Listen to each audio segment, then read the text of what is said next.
Hello, welcome back to another vlog. I hope তোমরা সবাই খুব ভালো আছো। আমি তো বিন্দাস বিন্দাস বিন্দাস আছি একদম। সো আজকে তো দশমী আর আমরা যাচ্ছি তারাপীঠে। তো এখন আছি আমরা ট্রেনে। আমরা ট্রেন ধরেছিলাম শিয়ালদা থেকে তারাপীঠে। মা তারা এক্সপ্রেস ট্রেনটা ধরেছিলাম আমরা সকালবেলায়। তো আমরা তারাপীঠে পৌঁছে সবার ফার্স্টে আমরা হোটেল বুক করার জন্য গেছিলাম, কারণ আমরা হোটেল কোনো বুক করে আগে থেকে আসিনি।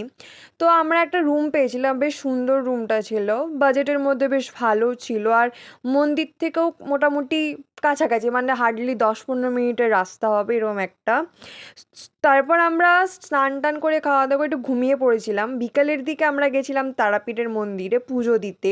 এখানে বিশাল লাইন ছিল, বাবা সেই লাইনে দাঁড়িয়েছিল আগে থেকে, আর আমি মা দিদি আমরা বসেছিলাম, কারণ আমরা দাঁড়াতে পারবো না অতক্ষণ। সেইখানে যেন আমরা বসেছিলাম আর বাবা লাইনে দাঁড়িয়েছিল।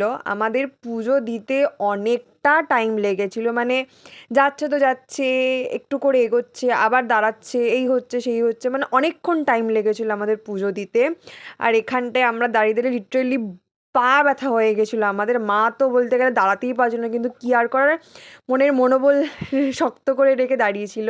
তারপর আমরা পুজো দিয়ে আমরা মন্দিরের পিছনে সাইডটা এসেছিলাম, কারণ তখন সেখানে মানে তাড়াতাড়ি করে পুজো দিয়ে কোনো রকমে ফুল দিয়ে জাস্ট বার করে দিচ্ছিলো, এরকম একটা ব্যাপার। তো আমরা সেখানে বেশিক্ষণ দাঁড়াতেও পারিনি, কিছু ভিডিও নিতে পারিনি। আমরা পুজো দিয়ে এসে একটা জায়গায় বসেছিলাম, এখানে টিভি ছিল। এই টিভিতে আমরা সন্ধ্যাবেলা আরতি সবাই দেখতে পারবে বলে সেখানে একটা বসার মতন জায়গা ছিল। তো সেটাই আমরা ওখানটায় দেখছিলাম, আর অনেক দর্শনার্থীরা বসেছিল। যখন এটা আমরা দেখছিলাম, আমরা সত্যি কথা বলতে একটা মনের শান্তি পাচ্ছিলাম। মানে আমি বলবো যারা এখনও পর্যন্ত তারাপীঠ ঘুরে আসোনি তারা প্লিজ যাও, গিয়ে ঘুরে আসো। সত্যি কথা বলতে একটা মনের শান্তি তুমি পাবেই পাবে, আমি ড্যাম শিওর। তোমরা কি ঘুরে আসো। তারপর আমরা গেছিলাম হচ্ছে বামাখ্যাপা মন্দিরে। এখানে একটা পুজো হচ্ছিলো, আর চারিদিকে তো অন্ধকার ছিল, তো মানে খুব একটা বেশি ভালোভাবে দেখা যাচ্ছিল না, আর আমি দেখাতেও পারিনি তোমাদের। বামাখ্যাপার মন্দিরের পিছনে একটা শ্মশান ঘাট মতন ছিল, তো সেখানটায় আমরা গেছিলাম। সেখানটায় গিয়ে সত্যিটা গা ছমছমে একটা ব্যাপার ছিল, মানে যেহেতু শ্মশান ঘাট অবভিয়াসলি গা ছমছমে একটা ব্যাপার তো থাকবেই।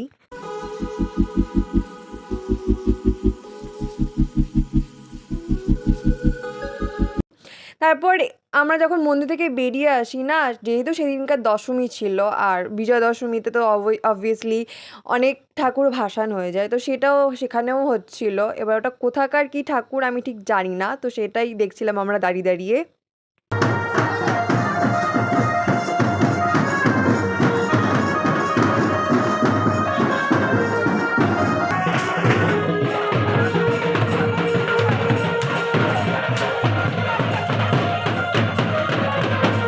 তারপরের দিনকার আমরা বেরিয়েছিলাম হচ্ছে সাইট সিন দেখার জন্য। আমরা টোটো বুক করে নিয়েছিলাম সাইট সিন দেখার জন্য, তো সেটাই আমরা দেখতে পেয়েছিলাম। আর রাস্তায় যেতে যেতে আরও একটা ভাসান আমাদের দেখতে পেলাম, মানে দর্শন করলাম।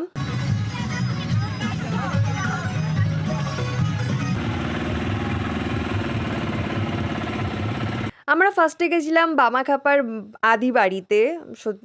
এটা দেখার মতন কী ছিল আমি ঠিক জানি না, মানে আমার ঠিক মাথায় আসেনি যেটা দেখে আমার কী হবে, বাট তাও আমরা গেছিলাম, যেহেতু সাইট সিনের মধ্যে এগুলো পড়ে, তো সেখানে আমরা বামাখ্যাপার আদি বাড়িতে গেছিলাম। আর ওখান থেকে বেরিয়ে কিছুটা এগিয়ে আমরা গেছিলাম, একটা শিব মন্দির মতন ছিল, শিব মন্দির, মা শারদা, আরও অনেকে ছিলেন। তো সেটাই আমরা দেখতে গেছিলাম, চারিদিকে সাইট সিন, আরও অনেক কিছু সাইট সিন দেখেছি। আমার অতটা মনে নেই যে আর কি কি দেখেছি সত্যি কথা বলতে।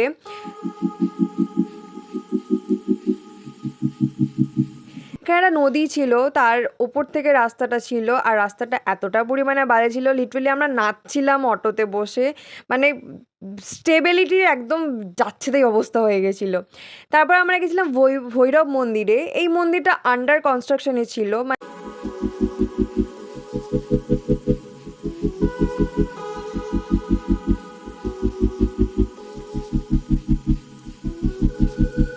তারপর আমরা গেছিলাম কঙ্কালী মন্দিরে। এখানে একটা জিনিস আমি বলি, যে যখন আমরা এই মন্দিরে ছিলাম, এই মন্দির থেকে বেরিয়ে যখন আমরা হাবড়াতে চলে গেছি না, আমরা কিছুটা দাঁড়িয়েছিলাম, তো আমার দিদি জুতো খুঁজছিল। পরে গিয়ে দিদি যখন দেখলো যে জুতোটা খুঁজে পাচ্ছে না, তখন কি না এই মন্দিরে ও দিদি জুতোটা ছেড়ে দিয়ে চলে গেছে। মানে লোকে ফোন হারায়, জিনিসপত্র হারায়, জুতো হারায় কে আমি জানি না, বাট আমার দিদি জুতো হারায়, বেখেয়ালে এই কাজটা করে দিয়েছে। আর কি আর বলবো। তো আমরা যাচ্ছিলাম হচ্ছে শান্তিনিকেতন, যেহেতু ওখান থেকে কাছেই তো শান্তিনিকেতন, তো গেছিলাম, কিন্তু আমাদের পৌঁছোতে পৌঁছোতে অনেকটাই সন্ধ্যা হয়ে গেছিলো, আমরা তেমন কিছু খুব একটা দেখতে পাইনি। আর তোমাদেরকে আমি একটা কাহানি বলি। এই দিনকে যখন আমরা গেছিলাম, আমাদের রিটার্নের ট্রেন বুক ছিল হচ্ছে 13 তারিখ 1টার সময়, ঠিক আছে? মানে 12 তারিখ যখন 12টা হয়ে যাবে, তারপরে যে 13 তারিখে সেই একটা যেটা হবে 1 AM আমাদের ট্রেন ছিল। এবার আমরা কি জানি না, আমাদের মাথায় কী ছিল না ছিল, মানে আমরা ভেবেছি 13 তারিখ মানে 13 তারিখ যখন শেষ হয়ে যাবে সেই 13 তারিখ। এবার যখন রিয়েলাইজ করলাম অনেকটাই পরিমাণে দেরি হয়ে গেছিলো, আর কি করার। সো ইয়া, আজকের জন্য এইটুকুন, দেখা হচ্ছে নেক্সট, বলে বাই বাই।